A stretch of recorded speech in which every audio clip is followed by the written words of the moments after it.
FM فانی media YouTube Islamic channel. بسم اللہ الرحمن الرحیم۔ السلام علیکم ورحمۃ اللہ وبرکاتہ۔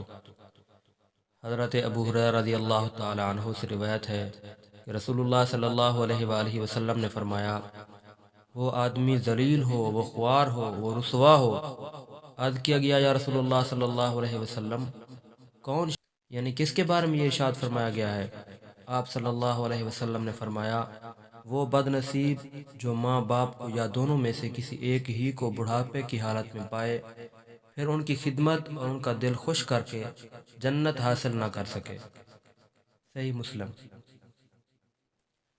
تشریح: حضرت ابو امامہ رضی اللہ تعالی عنہ کی وہ حدیث اوپر درج ہو چکی ہے جس میں فرمایا گیا ہے کہ ماں باپ تمہاری جنت اور تمہاری دوزخ ہیں، یعنی ماں باپ کی خدمت اور راحت رسانی جنت حاصل کرنے کا خاص وسیلہ ہے، اور اس کے برعکس ان کی نافرمانی اور اذا رسانی آدمی کو دوزخی بنا دیتی ہے۔ پھر یہ بھی ظاہر ہے کہ جب ماں باپ بڑھاپے کی عمر کو پہنچ کے اذکار رفتہ ہو جائیں تو اس وقت وہ خدمت اور راحت رسانی کے زیادہ محتاج ہوتے ہیں، اور اس حالت میں ان کی خدمت اللہ کے نزدیک نہایت محبوب اور مقبول عمل اور جنت تک پہنچنے کا سیدھا زینہ ہے۔